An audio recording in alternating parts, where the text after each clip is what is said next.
In my previous videos, I presented undeniable evidence of life after death and explained where we go afterward. I also clarified what dreams truly are and revealed the tragic consequences faced by those who take their own lives after their death. Additionally, I shared several of the many NDE stories I have gathered over more than 20 years of researching the phenomenon of death and life beyond the material body.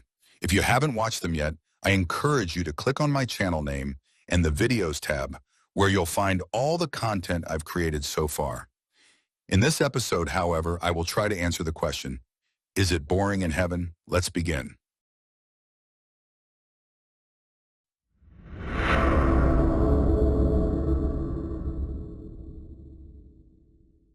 Many people within the Christian cultural sphere wonder whether life in heaven, or more broadly in immaterial worlds, is monotonous. This view often arises from a lack of detailed descriptions and understanding of the afterlife. Traditional religious sources, such as the Bible, provide only general information about heaven, promising eternal happiness, but not specifying what daily existence in this reality looks like. As a result, some may assume that, since there are no worries or suffering, the inhabitants of heaven might experience some form of boredom, existing in a permanent yet unnatural state of bliss. However, my experience and knowledge, gained over more than 20 years of research and personal experiences with out-of-body travel and lucid dreaming, provide a completely different perspective. True life in immaterial realities is profoundly rich, multifaceted, and far more fascinating than we could imagine from an earthly point of view. The first thing to understand is that the number of immaterial worlds is infinite, and their diversity knows no bounds, as new ones are constantly being created. Each of these worlds is characterized by its unique features, vibrational levels, specific atmosphere, and rules of operation. This is why traveling between these worlds alone is an extraordinary adventure and a source of joy for the immaterial being that we naturally are. Exploring these worlds is an experience full of intense impressions, discovering the unknown, and encountering new, immaterial sensations. Each of these worlds, ranging from those full of light and harmony to more dynamic and challenging ones, provides the soul with opportunities to explore and develop its inner abilities and potential. The very act of discovering how diverse these realities can be is a pleasure in itself, offering endless inspiration and never-ending fascination. I'm often asked what souls do on the other side. The answer is, everything that serves their development, understanding, and further enrichment. Immaterial beings are not constrained by the laws of physics or biology, so their possibilities are virtually limitless. It can be compared to the life of an artist who has unlimited creative resources at their disposal, with each new step bringing more than the previous one. The joy derived from creating, exploring, contemplating, coexisting with other souls, or discovering new worlds is something that is ever present and intense in the immaterial world. Importantly, in these immaterial worlds, there are also communities of souls united by mutual love, friendship, and a shared desire to explore higher levels of existence together. Souls can collaborate, learn from one another, and develop their abilities. Our planet and the earthly world are not the only places where one can incarnate into a material body. In fact, there are many material worlds with different vibrational levels, with our earthly world being one of the densest, where suffering and worries are part of daily existence. However, there are numerous other realities where incarnating into a body does not involve suffering, at least not in a given incarnation. Many immaterial travelers, including myself, have discovered worlds with higher vibrations where life is harmonious, and suffering is not experienced as intensely as on Earth. In such places, beings can experience the beauty and harmony of the material world without undergoing pain or limitations known from our daily lives. However, it's worth noting that while such an incarnation might be an interesting option, I personally believe it should be avoided. Any material incarnation, regardless of the vibrational level, represents a limitation of the soul's freedom and ability to act.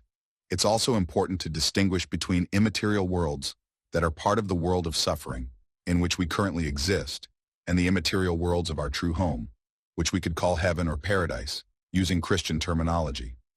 In the true home, there are no low-vibration worlds based on experiencing suffering. Only high-vibration worlds exist there, dominated by love. In these worlds, one can remain as long as they wish, as they are our natural environment. In contrast, in the world of suffering, there are high-vibration worlds where suffering does not exist, but one can only stay there temporarily. The length of stay depends on the so-called good karma accumulated during material incarnation. We earn it through good deeds and by not harming others.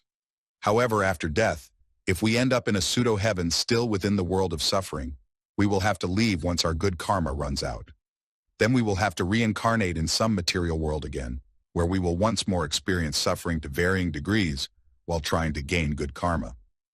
Therefore, our ultimate goal is to return to the true home, where we can fully utilize the potential of existence in immaterial worlds without limitations. Many people believe that existence in a world without suffering, worries, or duties might lack challenges and therefore lead to boredom.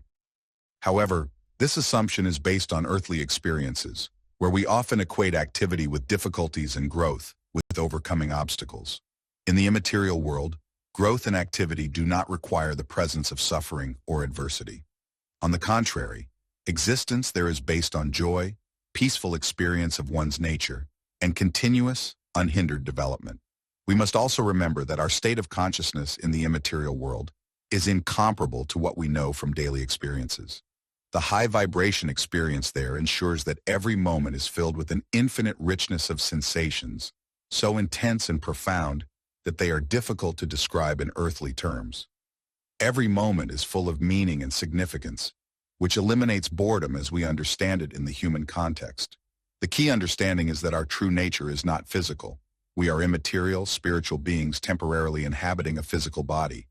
The body is a tool for experiencing the physical world, but it does not define our essence. In the immaterial world, there are no physical limitations, and possibilities are endless.